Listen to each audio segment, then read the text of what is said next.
네, 글로벌 이슈 플러스 들어왔습니다. 주식시장만큼이나 관세에 민감하게 반응하는 시장이 하나 더 있죠. 가상화폐 시장인데요. 지금 보니까 뭐 빨간불 일색으로 가상화폐 시장도 급락세가 이어지고 있는 상황입니다. 대응 전략 가져가 봐야 되겠죠. 알고란 고란 대표 나오셨습니다. 안녕하십니까? 네, 안녕하세요. 네, 반갑습니다. 자, 지금 뭐 보니까 비트코인 2.2%, 이더리움 4.8%, XRP 5.6%, 솔라나 4.6% 하락하고 있습니다. 뭐 일제히 빨간불 켜져 있는 그런 상황인데 관세가 뭐 코인이랑 뭐 얼마나 상관이 크다고 그런 생각이 들 수도 있지만 지난번에 말씀해 주신 것처럼 그냥 뭐 시장 따라가나 봐요. 네네. 예.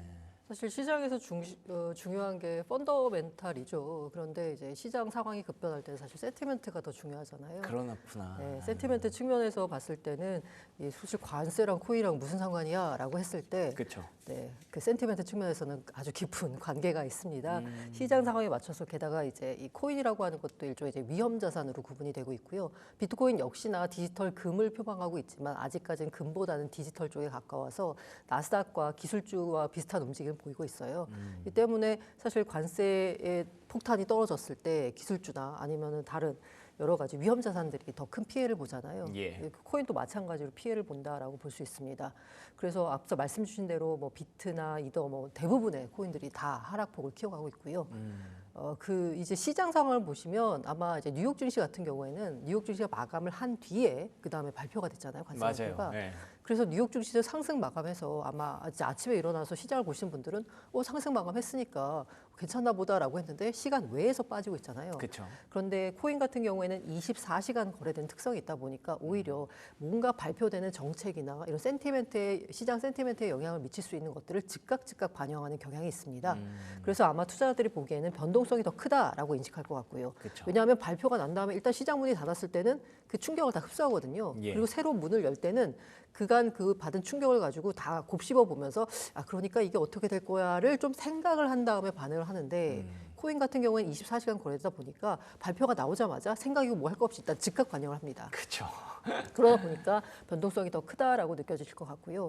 그래서 이 시장 흐름을 보는 걸 좀 약간 재밌다는 표현을 쓰면 좀 그렇지만 정말 약간 신기했던 게 관세 발표가 나오기 전에 갑자기 비트코인 가격이 급등을 하면서 88,000선을 뚫기도 했어요. 그랬어요. 그 이유가 뭐냐라고 보니까 이 시장에서 오는 게 이제 월가에서 트럼프가 10% 관세만 부과할 거다라는 얘기가 퍼졌습니다. 소문이 뭐 이것저것 엄청 많았어요. 네, 그러니까 갑자기 이제 비트가 이제 반응을 한 거고요. 네. 그리고 실제로 그 연설을 시작하면서 10% 관세 발표하니까 와, 그 10% 했던 그 이른바 이제 찌라시가 좀 맞았나 보다 이러면서 가격이 88,000달러를 갔다가 근데 이거는 보편 관세고 국가별로 상호 관세 발표할 거야라고 하면서 뭐 중국에 대해 36%인가요? 뭐 발표 쭉쭉 나오면서 갑자기 가격이 하락세로 돌아섰고요. 지금은 이제 그 가격 요건을 충분히 반영해서 한 83,000달러 선에 지금 거래가 되고 있는 상황입니다. 맞습니다. 그야말로 보시면요. 급등했다가 급락하는 모습이 모든 코인에서 연출이 됐습니다. 그렇습니다. 상호관세 이게 파장이 굉장히 크네요. 그리고 뭐 디지털 금 얘기하셨는데 지금 보니까 금도 빠집니다. 그러니까 전 세계에 가격 붙어 있는 모든 상품은 다 지금 하락 빔을 맞았다라고 보시면 될 것 같아요. 근데 물론 간밤에는 일단 금이 좀 더 올라가는 모습이 있었는데 지금은 금마저도 버티지 못하고 급락을 할 정도로 이게 상호관세라는 게 생각보다 여파가 굉장히 크다라는 점에서 비트코인 시장도 가상화폐 시장도 안전할 수만은 없는 거겠죠. 근데 또 그런 생각도 들어요. 83,000달러라는 건 사실 최근에 횡보했던 가격대가 85,000달러 부근이었잖아요. 거기서 좀 내려온 거죠. 레벨 다운한 거죠. 그래도 이 정도면 잘 버티는 거 아닌가요? 그래서 비트코인이? 시장에서 네. 생각하는 거는 야, 주식보다 낫네. 그러니까요. 비트가 잘 버티네. 네. 라고들 말씀들 하세요. 근데 어느 정도 보면은 뭐 락바텀이라고 해야 될까요? 제가 그때 일전에 말씀드린 대로 이제 그 ETF 평균 매수 단가가 한 79,000달러 선이라는 말씀을 드렸잖아요. 그리고 그 마이크로 스트래티지 같은 경우에는 한 69,000달러 선이 매수 평균 단가예요. 이 정도로 해서 약간 시장 투자자들 사이에서 야, 이 8만 달러 선 초반이면 가격은 괜찮은 가격 그런가 아니냐라는 약간 그 컨센서스가 형성된 듯한 느낌이긴 합니다. 근데 앞으로 뭐 시장 상황은 더 지켜봐야 될 것 같고요. 근데 비트코인 같은 경우에는 센티멘트도 영향을 미치지만 아직까지 시장에서 사라지지 않는 건 네. 일단 트럼프가 비트코인을 전략적으로 비축하겠다라는 행정명령까지 발표를 했고 그렇죠. 그 행정명령 발표에 들어있는 내용 중에 하나가 뭐냐면 상무부 장관과 재무부 장관한테 예산 중립적인 방향으로 그러니까 미국의 납세자들한테 부담을 주지 않는 방향으로 비트코인을 매수할 수 있는 방법을 좀 생각해 봐라라고 했잖아요. 예. 그래서 제가 약간 8월 그러니까 여름쯤에 아니면 뭐 가을쯤에 약간 상승세를 좀 기대하는 이유 중에 하나가 요 생각해 봐라라고 했던 그 생각을 아마 그 즈음에서 뭔가 내놓으면 그게 바로 이 비트코인 시장에만 작용하는 호재로 받아들여져서 상승에 좀 기여하지 않을까라는 생각이 듭니다. 게다가 그때쯤이면 아무래도 이 관세 여파가 조금은 좀 사그라들 지점이기도 해서 매크로도 좀 도와줄 것 같다라는 생각이 들고 있고요. 결국은 그 비트코인 시장에는 아직까지도 트럼프에 대한 기대감이 그래도 남아있지 않나라는 생각이 좀 들고 있습니다. 그렇군요. 근데 또 이제 반대로 말하면 여름이나 가을까지는 쉽지 않구나라는 생각도 또 들려서 어쩔 수 없이 저는 뭐 여기저기 휩쓸려 다니는 개미일 뿐이네요. 그나저나 트럼프 얘기를 좀 기대한다라는 게 깔려 있다고 하셨는데 최근에는 사실 분위기가 트럼프에 대해서도 뭐 썩 좋게만 보지는 않는 것 같더라고요. 예를 들면 뭐 채굴 사업 한다고 했다가 이 부분이 좀 역풍을 맞을 수도 있다라는 얘기가 있더라고요. 이걸 어떻게 생각을 해야 될지 모르겠어요. 이게 아마 한국 같으면 이해상충 문제로 크게 논란이 됐을 정치적 논란이 됐을 문제인데 그렇죠. 예. 지금 어쨌든 간에 미국에서는 그렇게 큰 정치적인 변수로 부상하진 않은 것 같습니다. 물론 이제 민주당 의원들 중심으로 해서 요거 한번 좀 따져봐야 된다.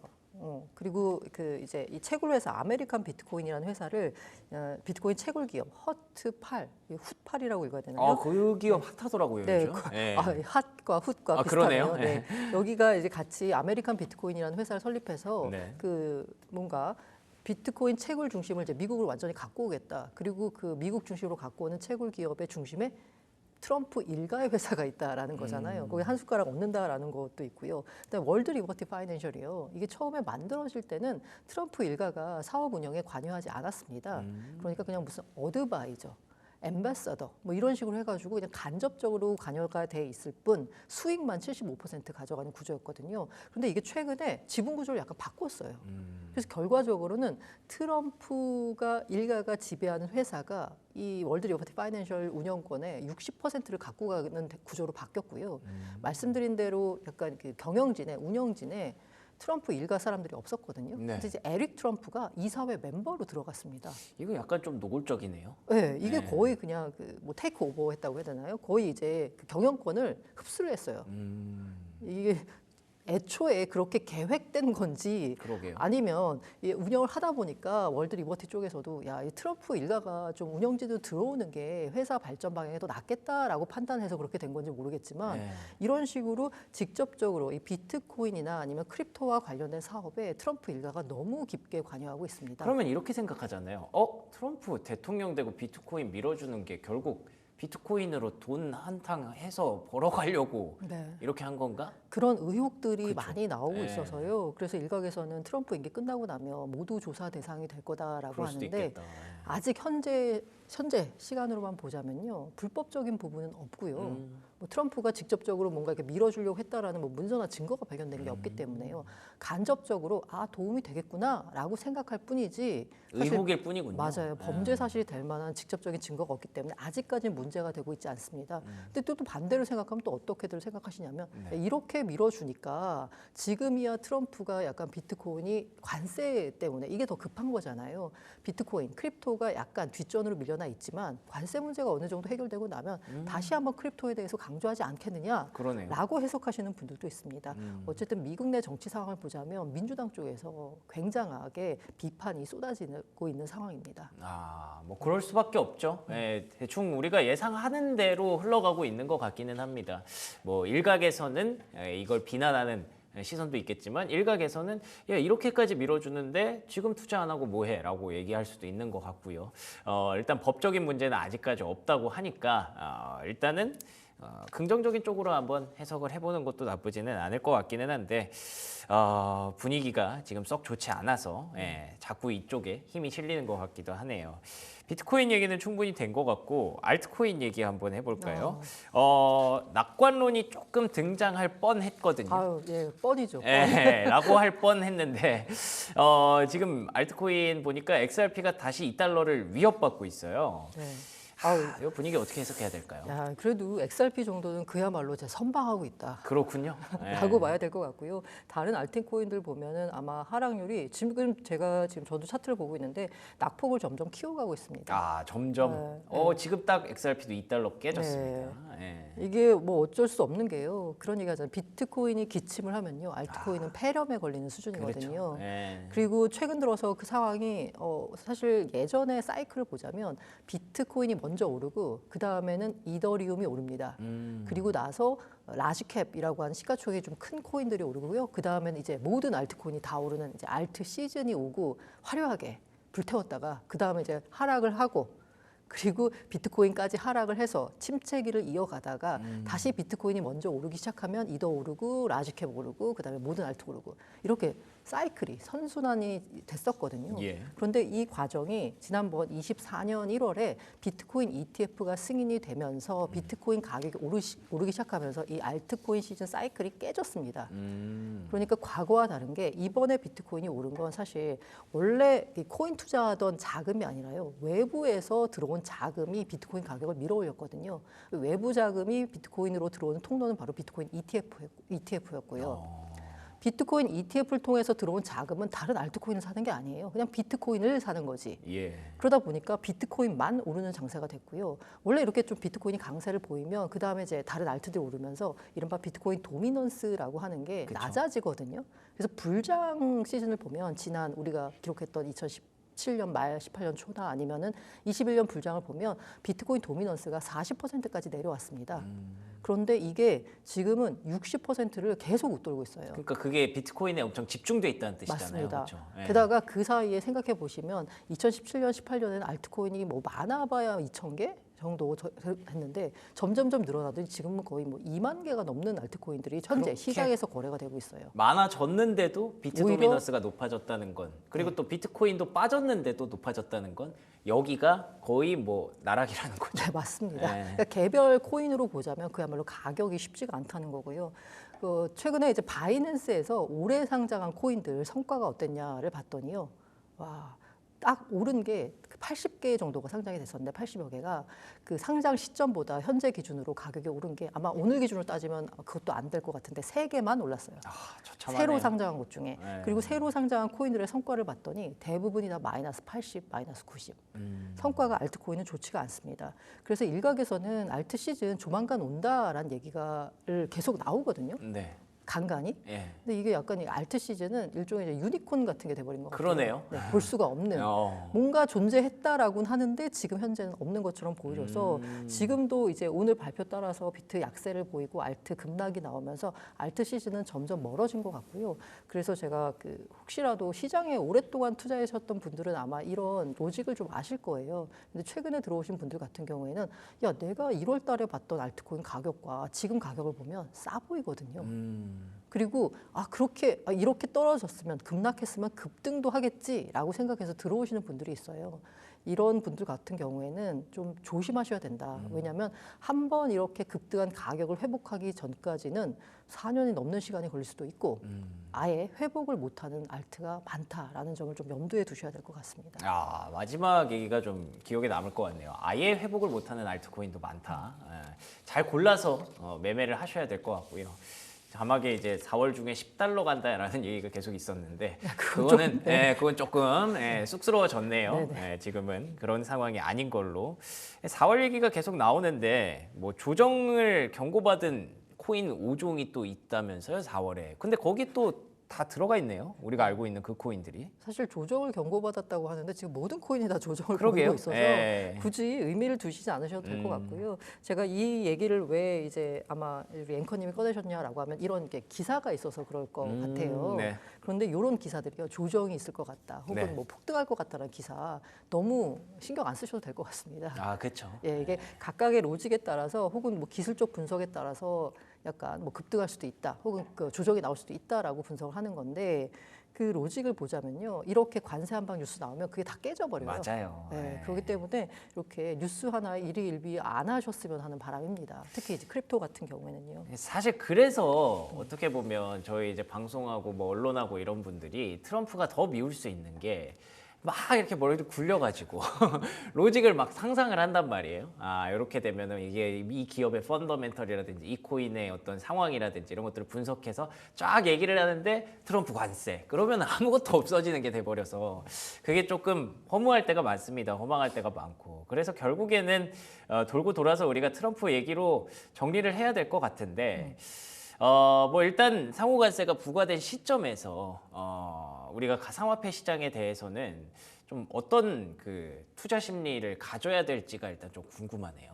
저는 그래서 이렇게 불확실성이 커진 상황이잖아요. 어떻게 보면 이제 관세를 발표하면서 야, 불확실성이 해소가 됐으니까 오히려 저는 오를 수도 있다라는 판단이 들었거든요. 예. 근데 예상보다도 더 큰 폭의 이게 그쵸. 관세율이 나오면서 이거 어떻게 되는 거예요? 걱정이 더 커졌습니다. 그러니까 원래 오늘을 기대하셨던 분들도 꽤 있어요. 네, 맞아요. 예. 언제나 악재, 어쩜 불확실성이 맞아요. 가장 큰 악재고 예. 그게 해소가 되는 거니까. 근데 이게 너무 높게 나오다 보니까 지금 현재 시장은 하락으로 반응하는 것 같고요.